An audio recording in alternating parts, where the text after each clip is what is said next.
Jungle Groove, c'est un anniversaire aujourd'hui, c'est la 30e. Salut Alexis. Mais salut oui, les anniversaires, Hugo. Je t'apprends un truc. Génial. On se voit avant, on parle, mais je t'ai pas dit que c'était la 30e. Voilà. 30e Joyeuse émission. 30e à toi. On est les trentenaires, on va dire. Trop bien. Alors j'ai un rébut pour toi. Vas-y. Ça fait... Ouais. Et le deuxième, c'est... Alors il est super bien ton rébut déjà, je vais te le dire. Je sais pas qui t'a donné l'idée de le faire, Personne. mais Jungle Groove je dirais. Jungle Groove, exactement. Jungle, vous avez reconnu le bruit des éléphants. Il y a des singes dans... Des singes, pardon. Ouais. Forcément, alors qu'il y a d'autres animaux. La dernière fois j'avais fait le petit criquet, mais je suis sûr qu'il y en a dans la jungle. Ouais, non, c'est clair. J'ai voulu imiter le bruit du serpent, mais... Bref, Jungle Groove, la 30e, c'est mortel, je me rappelle. Un serpent qui fait... Je connaissais pas. Jungle Groove, vous le savez, l'émission qui s'adresse à ceux qui n'écoutent pas la radio. Complètement. Et ceux qui n'ont rien à dire. C'est ceux qui n'ont rien à dire et qui s'adressent à celles et ceux qui n'écoutent pas la radio. Et qui n'écoutent pas la radio. Ouais, c'est eux-mêmes. Voilà, c'est nous. Bienvenue à vous dans cette émission. Peut-être que vous allez la quitter dans quelques instants parce que vous ne nous aimez pas. C'est fort probable. La plupart des gens qui écoutent Radio Asso écoutent pour la qualité de la musique, des émissions musicales. Dès que ça blablate. Et voilà, dès que ça blablate, on dédicace cette émission à Martine. Ouais. Pauvre Martine. Non, c'est sa très belle émission qui s'appelle d'ailleurs... Il y en a deux. Oui. Il y a Zoom. Oui. Et l'autre c'est... Autant n'emporte le vent. Non, je l'ai au bout de la langue. Mais comme d'habitude, mais t'as beaucoup de choses au bout de la langue. Ah mince, je l'ai plus là. Je vais la voir, je vais la retrouver dans quelques instants. Non, mais c'est vrai que les émissions, il y en a peut-être pas assez sur Radio Asso, ou peut-être trop, on ne sait pas. N'hésitez pas à appeler au standard. Il y en a peut-être pas assez, et puis on vous invite à faire la même chose que nous, en fait. Tiens, je fais un appel aux auditeurs auditrices. Si vous aimez la radio, vous avez envie de faire de la radio entre potes, comme on fait avec Alexis, par exemple, dire des conneries pendant 3 quarts d'heure, 1 heure. N'hésitez pas à venir en bénévole. Il n'y a pas de souci, on vous prend tant que vous êtes gentil. Voilà, que vous êtes gentil, que vous dites pas trop trop de bêtises, ça c'est autorisé. Et que vous avez 1000 balles à débourser par mois. C'est pas vrai. Soutenons, mais oui, bien sûr. Où c'est qu'on C'est en toute gratuité, bien sûr. Vous venez en tant que bénévole et puis on vous accueille. Vous avez accès à tout ici, les ordinateurs. On a plein d'ordinateurs, c'est nos collègues. C'est mon second collègue, moi, l'ordi. Oui. Voilà. Je crois que je communique plus avec lui qu'avec Jonathan. C'est vrai, et à l'heure où les gens écoutent de plus en plus les podcasts et de moins en moins la radio, c'est quand même hyper sympa de pouvoir faire une émission. Bon, nous on s'en fout, on n'a rien à vous dire, mais il y a des gens peut-être qui veulent parler du sport, des papillons, de je ne sais quoi encore. Ah oui, ça peut être des émissions à thème, hein. C'est une thématique derrière l'émission, c'est pas mal. On a eu quelques émissions reggae ici, des émissions sur l'environnement, mais ça s'est vite terminé. Ou même des assos qui voudraient faire peut-être une émission ponctuelle sur un festival, sur un truc complètement des assos justement de protection de l'environnement. Nous on cherche beaucoup parce qu'on n'a pas beaucoup d'émissions de ce type là. Une association qui va dans le sens de la protection de l'environnement, faut pas hésiter. Alors moi je connais des associations qui vont contre. Ah ouais, ok, c'est rare. Non mais justement, tiens, en parlant de ça, je lisais dans la presse presse départementale. Alexis s'est préparé aujourd'hui. Ouais, alors là ça vole de partout. Voilà, c'est pas mal. Stocopie, déjà les rivières à sec, bon ça tout le monde est au courant, ça n'intéresse personne. Ouais. Pourtant il a bien plu avant la canicule, je trouve. On va parler de l'eau un peu, mais d'abord en parlant de ça, je regardais un truc, c'est dans le pays de Serres, où n'était-ce pas ça, le pays de Serres, Montaigu de Quercy et consorts, il y a une opposition croissante autour des projets agrivoltaïques dans le pays de Serres. Le saviez-vous ? Non, pas du tout. Et agrivoltaïque c'est les panneaux solaires. Hein. Panneaux solaires, ouais. Panneaux solaires, mais les promoteurs, je vous lis l'article en diagonale, hexagonale. Il y a donc mettre des panneaux solaires pour y développer aussi de l'agriculture et de l'élevage. Donc je sais pas trop comment ils font. Je sais qu'à Albias, quand on passe sur la Nationale 20, là il y a les panneaux solaires et dessous des fois, tu peux voir 2-3 chèvres ou 2-3 moutons qui broutent l'herbe. Ils ont pas, Est-ce que ça leur fait de l'ombre ou est-ce que ça les fait surchauffer ? Est-ce qu'il reste de l'herbe ? Est-ce qu'il reste de l'herbe ? Mais après je vois pas trop. C'est ce que défendent les promoteurs donc du photovoltaïque, mais ils font face à une opposition des riverains et des agriculteurs de plus en plus élevée en disant non aux panneaux solaires sur les terres agricoles. Bah, ça va leur bouffer leurs terres agricoles, c'est pour ça qu'ils... Oui, mais à la fois, si des gens vendent leurs terres agricoles, autant faire... Enfin voilà, je sais pas. À l'heure on a de moins en moins d'exploitants agricoles et de plus en plus de besoins d'énergie. Est-ce que le solaire photovoltaïque est une énergie renouvelable qui est durable dans le truc, sachant comment ça coûte Ça coûte et ça se recycle pas, je crois. Pas très bien. Pas très bien. Essayer de recycler en jetant dans le Tarn, voir si ça pouvait faire des cachets à écrevisses. On vous rappelle qu'on dit des choses, on n'en sait rien du tout. Non. On discute entre nous. Mais oui, il me semblait que c'était pas hyper recyclable, quoi. Voilà. Donc et que même à la construction, c'était vachement polluant. Oui, oui, ça c'est sûr, c'est terres rares, matériaux, enfin voilà. La plupart des panneaux solaires en plus sont fabriqués en Orient, en Chine. Très peu en France. Je crois que les quelques usines qui fabriquaient des panneaux solaires en France sont un peu get down. Elles ont grillé. Ouais. Non, mais après, je sais pas. Enfin voilà, c'est toujours le pour et le contre des énergies renouvelables. On en parlait à la dernière émission. Je sais pas. Donc on invite les promoteurs et les non promoteurs de ces projets agrivoltaïques. Tu les invites à venir ici. À venir en parler. Bien sûr. S'ils veulent discuter avec nous, on est cons de base, donc on n'a pas de parti pris. On s'en fout un peu. Le tout, c'est de savoir quels sont leurs arguments aux uns et aux autres. On s'en fout, tout est relatif. Ça dépend du contexte, ça dépend. Voilà. Ça dépasse. Ça dépend et ça nous dépasse. Ça, c'est sûr, c'est une certitude. Mais non, je sais pas, faut voir quoi. Après, tiens, regarde, je te donne l'article comme ça. Il y a sûrement des intérêts financiers derrière, j'en sais rien. Mais bien sûr qu'il y a des intérêts financiers. Ça doit exister. Mais ouais. Pour Jancovici, oui. C'est le nucléaire qui prône, quoi. Parce que... complètement. Alors, à chaque fois qu'on parle environnement, je vais te citer Jancovici. Ouais, non, mais c'est normal. Ouais. Et pourtant, pro-nucléaire, c'est pas l'ami des écolos, de base. Non. Mais l'argument il est écoutable, j'ai envie de dire. Oui. Et puis... Je suis pas pro-nucléaire non plus, mais l'argument est écoutable. On en parlait la dernière fois, ça ne pollue pas l'air. Oui. Voilà. Et puis Jancovici, le mec est carré. Il parle, franchement, il résume très bien sa pensée. Donc quand tu l'écoutes, tu as l'impression qu'il est dans le 100% vrai. Par contre, c'est vrai qu'on a beaucoup moins l'occasion de l'écouter face à ses détracteurs. Et il en a quelques-uns. Et les débats Jancovici avec ses détracteurs qui disent qu'il y a d'autres alternatives que le nucléaire et tout ça. Voilà, il faut toujours, quand vous avez un gourou, qu'il soit grand, qu'il soit petit, c'est d'essayer de voir qu'est-ce que ça donne face à leurs détracteurs, parce que les grands orateurs, il y en a beaucoup, et les gens qui donnent des contre-arguments, les écouter à part les uns des autres, c'est une chose, mais les écouter débattre, c'est intéressant. Donc si on trouve des trucs sur Jancovici et ses détracteurs en débat... En tout cas, moi je sais qu'il est venu, il a vu, il a vaincu, Veni Vidi Jancovici. Alea Jacta Est. Je connais aussi des trucs. Moi, quand j'étais petit... T'as fait latin, toi ? Non, et par contre, je lisais les pages roses au milieu du dictionnaire. En latin ? Non, alors, pour ceux qui n'ont pas la ref... Non, dans le dictionnaire, le Larousse. Ah, le dictionnaire, pardon, ouais. Notamment le Larousse, de l'époque. À l'époque, il n'y avait pas Internet, tu pouvais pas chercher l'orthographe des mots sur ton téléphone. Mais sans déconner. Mais non. Et du coup, on avait tous à la maison, enfin, pour les plus lettrés, comme un petit Robert. Un petit Robert ou un petit Larousse. Même, c'était obligatoire à l'école. Et au milieu, il y avait la première partie, donc la moitié du dictionnaire qui était consacrée aux noms communs. Et il y en a beaucoup dans la langue française. En gros, c'était les noms propres ? Et la deuxième partie, c'était les noms propres, donc tous les personnages historiques connus, les villes, les cours d'eau, les océans, enfin tous les noms propres. Et au milieu, il y avait les petits livrets d'une vingtaine de pages roses avec des citations et locutions latines et grecques. D'accord. Et quand t'as rien à foutre et que tu t'emmerdes à la maison, tu te dis mais qu'est-ce que c'est que ces petites pages roses ? C'est peut-être le Minitel rose. Voilà. Pas du tout. Et donc tu pouvais trouver Alea Jacta Est. Mais je savais que t'avais un attrait particulier pour les pages roses. Oui. J'en étais sûr.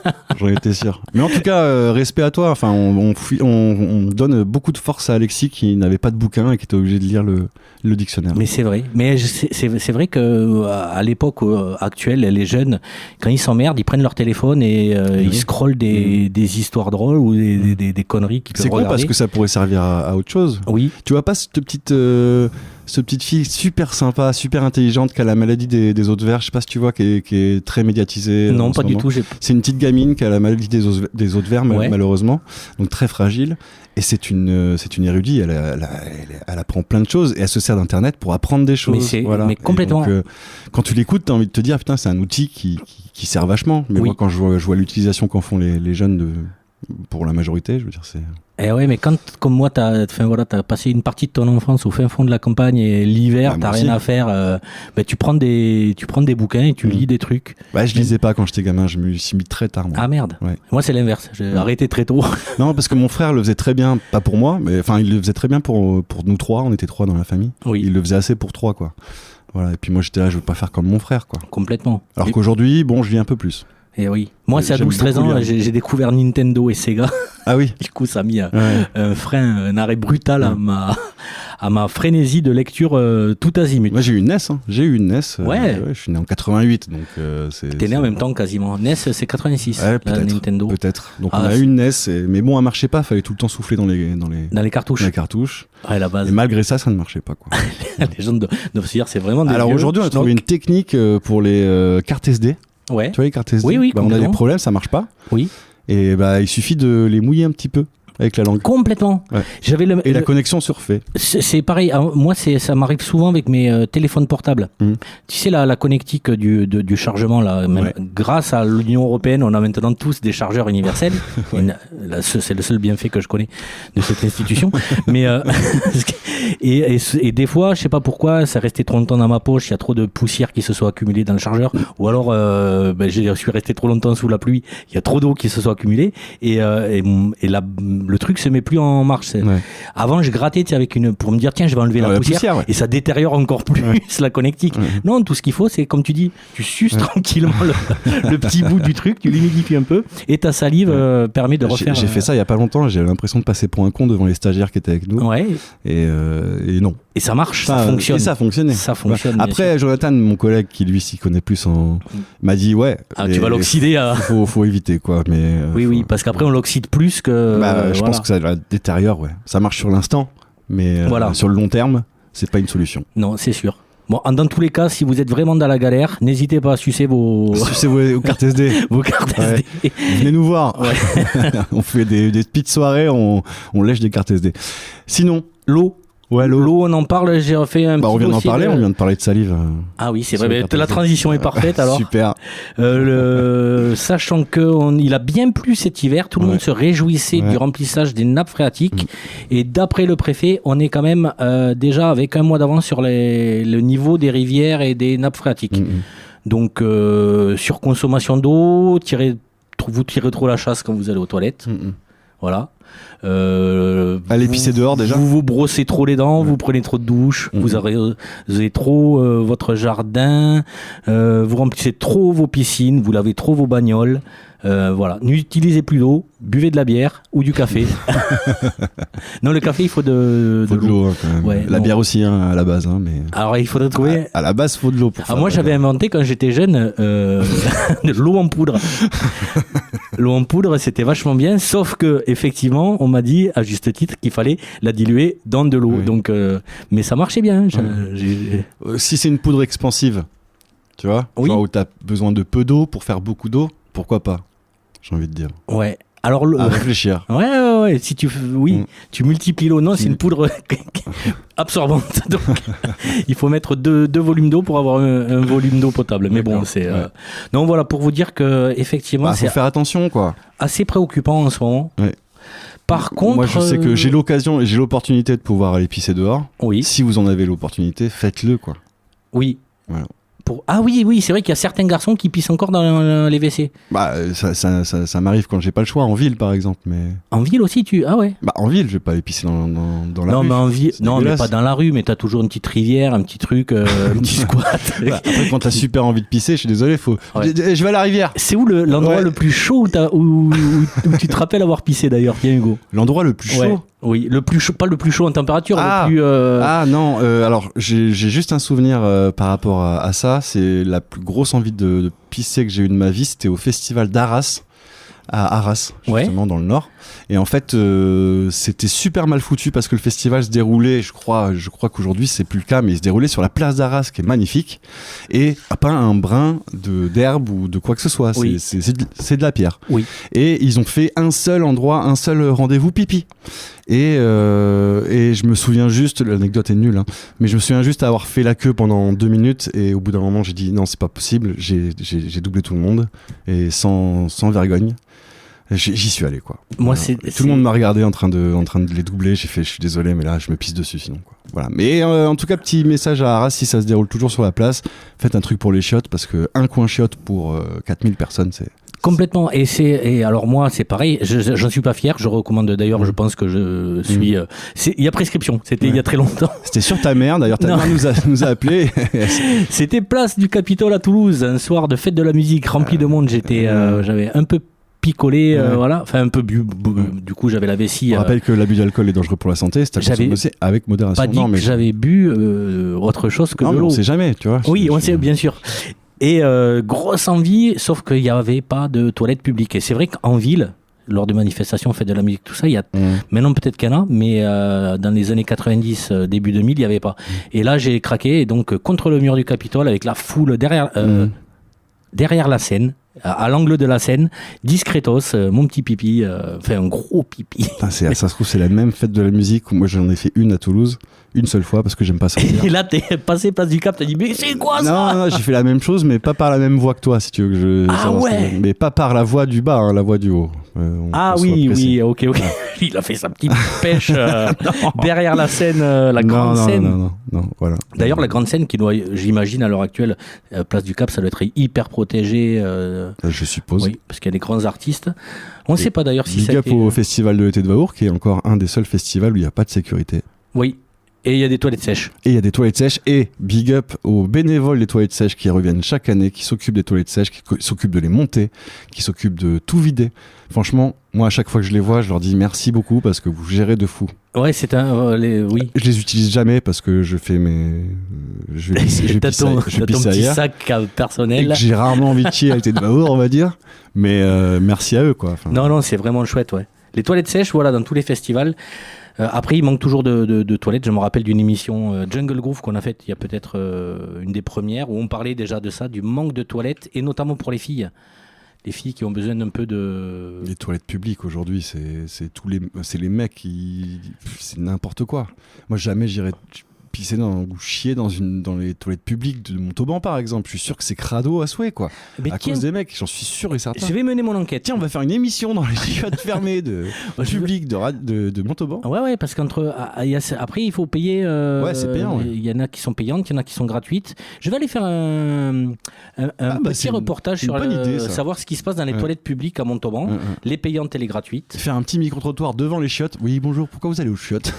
Ouais, c'est clair. Voilà, je vais poser ma pêche. Qu'est-ce que tu veux me faire chier? Bah, allez-y. Non, c'est vrai que oui, c'est un truc quand on est en ville. Et souvent, les gens qui ont un peu les moyens s'arrêtent pour prendre un café ou dans un bar et utiliser les toilettes. Mais est-ce que ça coûte pas moins cher que d'aller payer les toilettes publiques? C'est combien un café aujourd'hui? Un 60, un 50? À peine, c'est 1,50. C'est à peine un 50. À peine chez moi. Ouais, donc ici, ça doit être 1,50. 1,70. Ouais, à mon avis, c'est le même tarif. Même à 1,20€, tu dois pouvoir trouver. Hein. Ouais, ok. Je me souviens du café. Je me souviens du café à 1,20€. J'espère qu'il reste encore des pirates. S'il faut, c'est un argument aussi pour les cafetiers et tout ça, d'avoir des belles toilettes accueillantes pour dire vous avez un petit pipi, je vous prenez un café, un verre d'eau, et c'est en accès libre, gratuit. À vie. Pas à vie. Une fois. Non, mais c'est vrai que ça coûte. Je sais pas combien coûtent les toilettes publiques, mais effectivement. Prochaine enquête de Jungle Groove, les toilettes, comment faire pipi. On en avait déjà eu une enquête, mais c'était... Émilie ? Non, notre stagiaire qui l'avait fait. Ah oui, c'est vrai. On le salue d'ailleurs. Voilà, on le salue. Sam ? Non, je sais plus. On l'appellera Akira. Allez, Akira, le stagiaire. Allez, je finis sur ma petite rubrique revue de presse. Critique sur le GR65 à Moissac, la mise au point de FFR randonnée. Apparemment, suite à la petite tempête qu'il y a eu... en février de je ne sais pas quelle année. Le GR s'est transformé en ruisseau. Ouais, il y a eu. Oui, c'est vrai. Non, pas en ruisseau, mais c'est pas top. Et les gens qui font le chemin de Saint-Jacques-de-Compostelle dans le Tarn-et-Garonne ne sont pas satisfaits de l'état du chemin. Okay. Ça nous fait beaux pieds. Allez faire le GR46 à Saint-Antonin. Ouais. C'est très bien, il est en très bon état. Ok. Compostelle, lumière des terres volcaniques qui traverse toujours pareil. Je sais pas pourquoi, parce que je l'ai pas lu, je sais pas de quoi ça parle. Apparemment, il y a le fils d'Arun Taziev qui est venu à Moissac pour dire que il y avait des terres volcaniques qui traversaient le chemin de Saint-Jacques-de-Compostelle. Ils en passent des choses à Moissac. Mais c'est dingo. Hein. L'eau. Alors j'ai dit, on est en pénurie d'eau. Par contre, ce qui est vachement bien, c'est que le tourisme.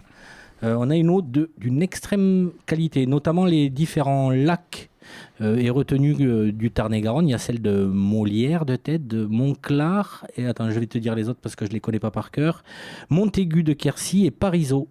4 lacs collinaires qui ont une qualité de l'eau de très bonne qualité. Et ensuite jusqu'à ce que les gens écoutent ton conseil et aillent pisser dedans, quoi, tu vois. Le pipi, c'est pas mauvais. Non, le pipi, c'est pas mauvais. Le pipi, c'est pas mauvais. On peut le voir, le pipi. Donc. Non, mais c'est toujours bien parce que c'est vrai que c'est lac de baignade. D'ailleurs, c'est vrai qu'il faut payer une petite redevance pour y accéder l'été. Mais voilà, qui n'a pas envie d'aller se baigner par ces temps caniculaires? On vous le demande. Et voilà, il n'y a que... Ah, tiens, c'est à Laguépi, où il y a un niveau insuffisant au niveau de Laguépi. Je ne sais pas quelle rivière se jette dans l'Aveyron à Laguépi. À Laguépi, mais Laguépi, t'as l'Aveyron, le Vior. Ouais, ça doit être... Le Vior se jette dans l'Aveyron, si je dis pas de bêtises. Oui, ça doit être ça. Mais le Vior est très propre. Oui, certainement. Le Vior est très très propre. C'est ça. Quand je vais à Laguépi, je me baigne dans le Vior. Tu vas à Laguépi? Oui, c'est après Saint-Antonin, ça m'arrive. J'y vais très rarement, mais je te parlerai un peu de mon week-end à Saint-Antonin. On en parle juste après la petite pause musicale avec un album éponyme, le groupe Boy Witch, les garçons sorciers ou sorcières, je sais pas comment on peut le traduire. Alors là, j'y suis allé complètement au pif, c'est un album que j'ai écouté il y a longtemps, je sais que c'est bien, mais alors je sais plus du tout ni le style, ni le genre, ni... On va écouter, en tout cas je sais que... Ok, il n'y a pas de problème, vous êtes dans le concept de l'émission. Boy Witch, le morceau c'est Places, les places, un album éponyme, ça doit sûrement être leur premier. Et puis on est content de vous faire découvrir ça sur Radio Asso. À tout de suite. Et de le découvrir nous-mêmes. Exactement. À de suite.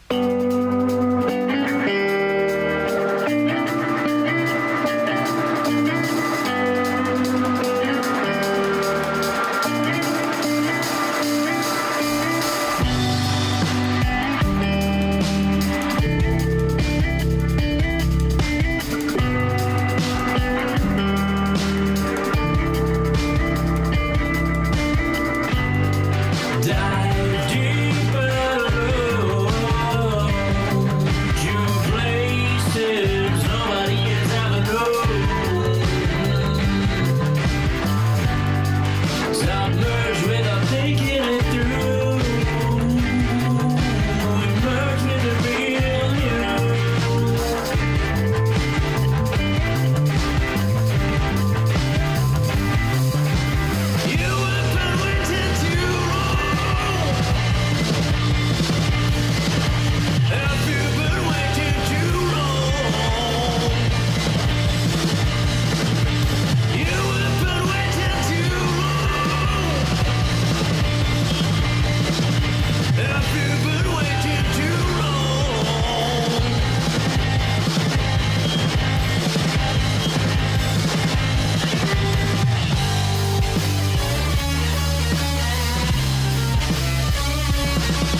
C'était Places de Boy Witch sur Radio Asso. C'est toujours Jungle Groove, deuxième partie et dernière, bien sûr. Un petit voyage à Saint-Antonin pour Alexis, alors. Complètement. Alors, qu'est-ce que tu as à nous raconter? Un peu de tourisme en Tarn-et-Garonne, ouais. Sachant que, tiens, en rapport avec la création du guide Michelin spécial Tarn-et-Garonne, ouais. Les sites les plus visités, qui sont le musée Ingres à Montauban et le cloître de Moissac, ouais. Suivi, ou même avant, les gorges de l'Aveyron, qui arrivent, attends, je l'ai surligné quelque part. Qui passe dans le Tarn aussi, hein, on le précise, en bas de peine. Ouais, le tourisme en Tarn-et-Garonne a généré en 2025 297 millions d'euros de retombées économiques, et c'est 3700 emplois. Donc c'est une... C'est l'heure d'ouvrir un food truck. Complètement. Ouais, j'ai envie de dire, moi c'est un rêve, j'ai envie de le faire. Complètement. Alors à tous mes amis du secteur là-bas m'avaient déconseillé pour ce premier week-end estival d'aller passer mon dimanche à Saint-Antonin, le classico, le marché le matin, ouais. Sur les coups de 10h30, 11h30 quand c'est blindé, de surtout pas aller me baigner dans la rivière parce que ça allait être blindé de canoës. Et ça n'a pas raté. Donc j'ai fait tout ça dans l'ordre avec une petite... je vais vous raconter. Arrivé à Saint-Antonin au marché sur les coups de 10h30. Il faisait chaud, mais pas trop. Et j'ai trouvé qu'il n'y avait pas autant de touristes que tu l'espérais. Que j'espérais. On pouvait circuler sans trop de désagréments dans la petite rue. C'était à quelle heure ça, le matin? 10h30, 11h. Ouais. Voilà, okay. Pour faire mes petites emplettes, pour faire mon l'heure de grande affluence normalement. Voilà, et les copains qui étaient que j'ai croisés après sur place dans les rues un peu me disaient non mais là les Saint-Antoninois ont fait déjà leur marché depuis longtemps, là c'est que les touristes, et commence à y avoir quand même pas mal de touristes qui parlent allemand, anglais, espagnol, français, toulousain même. Et voilà. Après, toujours des produits de qualité. Bon, ils nous prennent un peu pour des pigeons parce que c'est un peu chéro, sauf les melons. Oui, trouver de très bons melons, pas trop chers comparé à Montauban, mais après le marché de Montauban reste quand même un peu moins cher. Oh, je connais des stands où c'est pas l'arnaque. Non, par contre j'ai goûté pour la première fois le gars qui fait les cabecous, fait pas les cabecous, les rocamadours au début de la rue piétonne, quand les gens qui savent. Ouais. Et excellent. Okay. Fromage de chèvre vraiment excellent. Après, voilà, c'est pas mal le petit marché de Saint-Antonin. Il y a beaucoup de touristes. Donc après, je suis allé me cacher à la Gourgue pour manger. Oh, tu connais la Gourgue? Non. La source de la Gourgue? Non. Quand tu remontes la vallée de la Bonnette, direction Caylus, ouais. À un moment, il y a la station de pompage de l'eau de Saint-Antonin qui est sur la gauche. Okay. Par là. Et là, il y a la source, la résurgence de une source. Et donc, j'ai pique-niqué avec ma petite famille dans un petit ruisseau qui devait être à 10-12 degrés. Les pieds dans l'eau, ça rafraîchit vraiment très très bien. On peut boire l'eau. Enfin, moi, je la bois directement à la source. C'est pour ça que tu es tout pâle aujourd'hui. Non, au contraire, je suis en super forme parce que j'ai bu de l'eau qui sortait de terre. Voilà. Alors, ce qui était magnifique, c'était dans un écrin de verdure. Tu es vraiment dans le Zion. La végétation est très, très verdoyante. Il y a des papillons et toutes sortes d'insectes. Bon, beaucoup de mouches, de thon aussi. Mais voilà, c'était génial. Un petit endroit de féerie. Et donc en fait, tu nous fais un point tourisme pour que les gens y aillent ou... Non, n'y allez pas. Ouais. J'ai rien dit. Ça s'appelle la Voude, le Gasset, et c'est pas du tout par là. Non, voilà, non, ça croise plusieurs chemins de randonnée, donc il y a beaucoup de gens qui y passent. Mais enfin voilà, il y avait personne. Ouais. Si 2 personnes sont arrivées quand on partait, mais voilà, c'est quand même encore un des petits spots privilégiés des locaux, et ça c'est vraiment chouette. Parce qu'après, la baignade dans l'Aveyron, au niveau du Saut du Loup. Mama. Alors l'Aveyron, on m'avait dit ça coule pas trop. Bon, c'est pas le niveau de l'eau est pas ça va. Pour l'instant, par contre, on était dans les petits rapides et même là il y avait de la vase, des algues comme d'habitude, mais de la vase. Parce que les gens marchent en fait sur les pierres au fond de l'eau. Oui. Et ça fait remonter la vase. Complètement. Et vu que la température de l'eau... Et la chaleur aussi fait remonter. Et c'est marrant parce qu'il y a une année où il a fait hyper chaud. Et là, c'était pas les gens, c'était de la vase, mais pas déliée, tu vois. Oui. C'est de la vase en paquet. une sorte d'herbe, algue, tu vois, bizarre. Enfin, c'est pas des algues, hein, mais c'est de la vase, c'est truc de la vert vase, qui... mais aggloméré, tu vois. Là, elle est pas agglomérée. C'est pas des. Et pourtant, il fait super chaud. Oui. Et à l'époque, c'était à cause de la chaleur, mais parce qu'en fait, je pense que ça s'habitue au fur et à mesure. Ouais, je sais pas. En tout cas, c'est trouvé très vaseux et pourtant, c'était un endroit où l'eau était vive. Mais là, c'est la fréquentation. C'est le monde, c'est les gens qui marchent, c'est les gens. Oui. Ouais. Mais c'est une autoroute à canoë, ce bordel. Mais bien sûr. Punaise, moi Ils sont 14 à louer des canoës entre chez moi et Saint-Antonin et même jusqu'à La Guépie. Ils sont au moins 14. Je te jure, Hugo, que c'est une autoroute à canoë. Ça a passé, bien sûr. Et moi, j'étais comme une vache en train de regarder les voitures. Non, c'était des canoës. Pour te dire, pour traverser donc le petit courant, on attendait des fois 2 minutes que d'avoir un petit espace de 50 secondes pour traverser. Et c'était l'autoroute. Moi, ce qui me tue, c'est que les gens, ils voient ça, ils se disent, on va quand même aller faire du canoë. Enfin, moi, je trouve pas ça plaisant. Non. Allez, une époque où on faisait du canoë là-bas, t'étais tranquille. Et puis, tu faisais ton truc sans avoir quelqu'un qui te colle au cul. Ouais, c'est ça. Et enfin voilà, c'est vraiment une usine. Alors, effectivement, le tourisme, c'est bien qu'il y ait plein de locaux qui en vivent de cette activité touristique. Mais bon, après, nous, en tant que baigneurs, en tant que locaux, enfin moi, je pas trop, un peu, mais je me baigne à Saint-Antonin, à Montrécoux depuis que je suis gosse, et franchement c'est quand même incroyable. Mais si tu veux pas avoir de canoë, c'est à partir de Montrécoux jusqu'à Montauban, faut trouver des petits coins par là. Parce il y en a.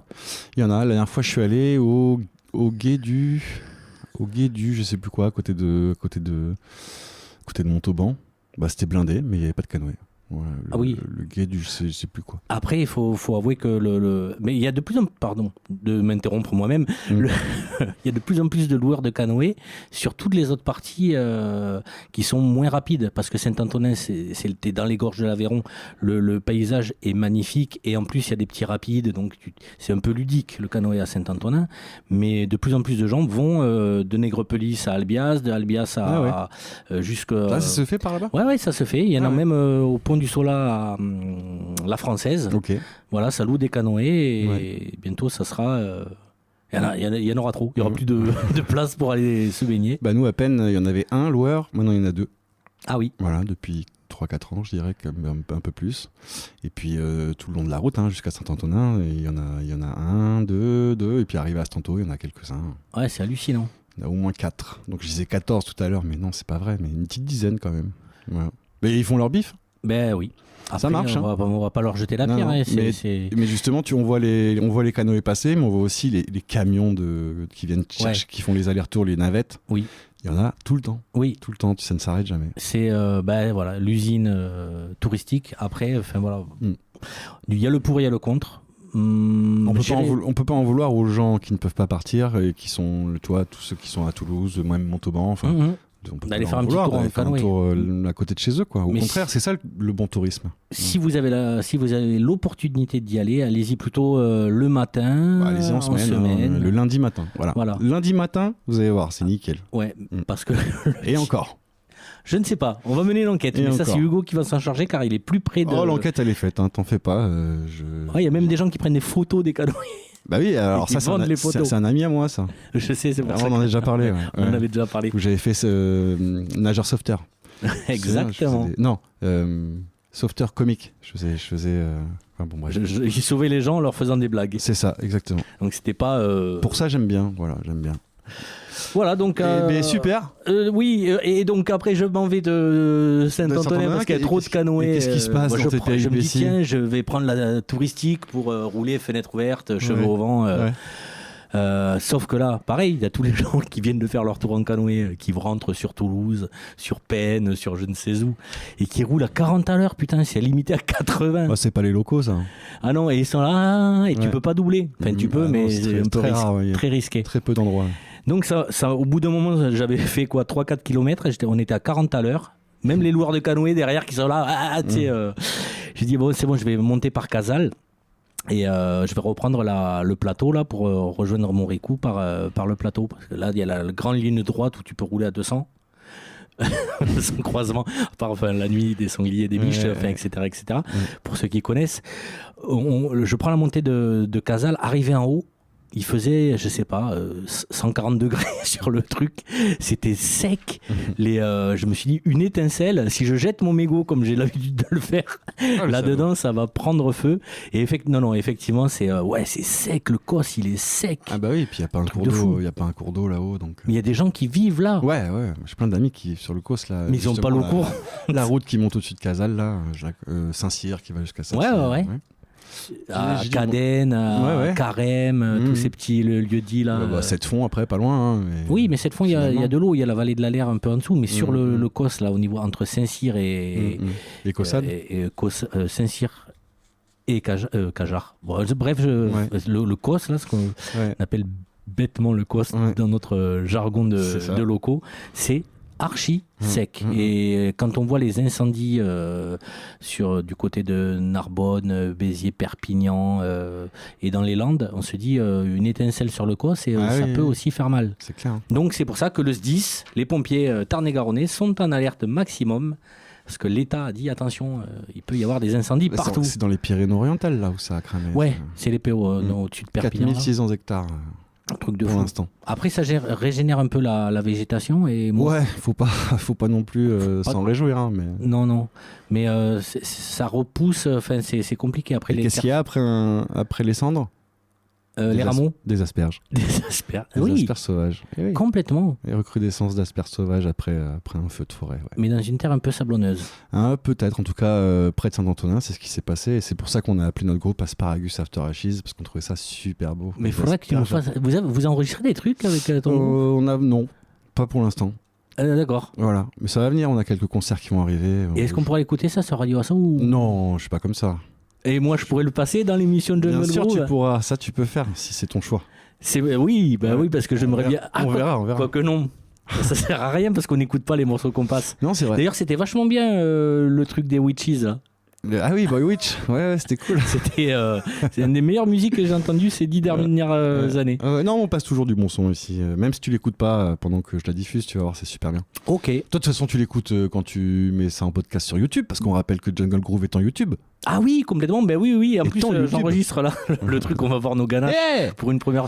D'habitude, je mets le Tarn ou l'Aveyron qui coule et. Avis aux gens, j'ai pas tout le temps les cheveux rouges. Voilà. Ah oui. Là, ça te va bien. C'est gentil. Et franchement, ça va super bien avec le micro. C'est gentil. Ouais, c'est vrai que je suis au micro rouge. Ouais. Je lui ai dit tu prends le micro vert, il m'a dit non, je prends le micro rouge. Ah oui, attends. I'm red. Et ben voilà. En parlant de couleur, on finit avec un petit point football parce que oui, c'est vrai. En montant l'émission de la semaine dernière, je me suis dit j'avais parié 3-0 France Suède, j'avais dit 3-0 pour la France. Bon, et depuis ils ont joué le Paraguay aussi. Depuis ils ont joué le Paraguay, mais il y a 3-1 France Suède 3-1. Donc j'étais pas trop loin. Ouais. Paraguay, putain, ce match de merde. Ah oui. Et j'étais de mariage, je l'ai regardé sur mon téléphone. Quel arbitre de merde, oui. Ah ouais, c'est incroyable. J'ai jamais vu un match aussi lourd. Ah non, mais des deux côtés, du côté de l'arbitrage et des joueurs paraguayens, je suis désolé, c'était fermé, il y avait rien. J'avais l'impression de regarder PSG Arsenal. Ouais, non, à PSG. Toi, j'ai préféré PSG Arsenal. Ah, mais c'était pourri aussi. Mais c'était pourri, oui. Oh là là, ces équipes, Arsenal, l'Uruguay, ferment le jeu, ils jouent tout en défense. Plus que fermer, c'est tuer le foot, en fait. Oui, c'est vrai que Arsenal, au moins, ils sont pas anti-sportifs. Ils ont fermé le jeu, mais ils ont pas foutu des coups. Ils sont pris des cartons quand il fallait. Enfin, là, aucun carton rouge pour le Paraguay, toi pour la France. Tu étais là, mais attends, mais de l'autre côté. Carton jaune. Carton jaune. Ouais. T'es là, mais attends, ils sont obligés. Ils se foutent sur la gueule, quoi, les mecs. Ils foutent des pains. Des coups de pied et tout, et il nique le point de pénalty avant le pénalty.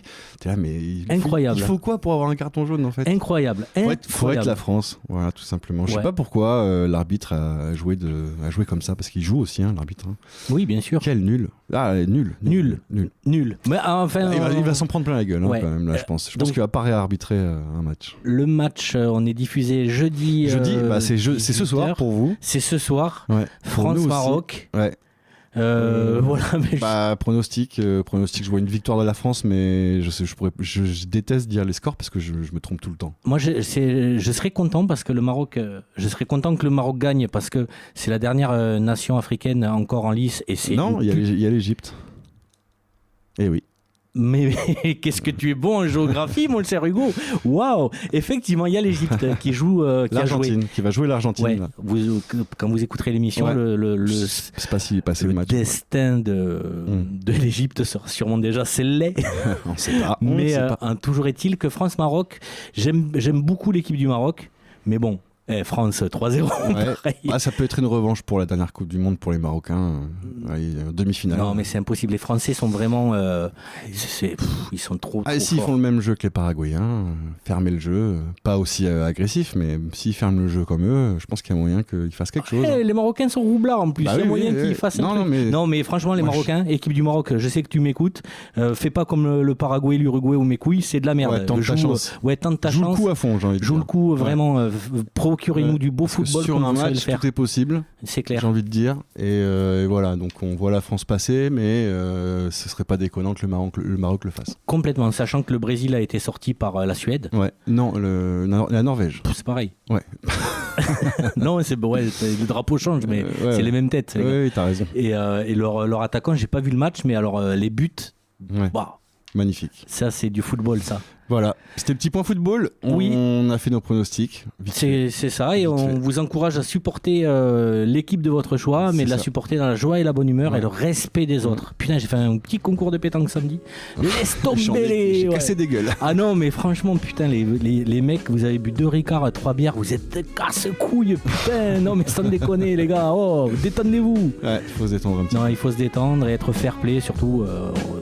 Sachez que tous les jeux, même Kylian Mbappé là, qui sourit quand l'autre lui met un petit coup de coude et tout, tu gardes ton sang-froid, ta détente, et c'est surtout ne pas s'énerver quand des gros lourdeaux vous essayez de vous faire la misère. Sur ce, c'est un beau message. Oui. Qui vient clôturer cette émission Jungle Groove, la 30e. La 30e. Merci à toi, Alexis. Merci Hugo, c'est toujours cool. La semaine prochaine. Avec plaisir. Avec grand plaisir aussi. Tu auras autant bossé qu'aujourd'hui.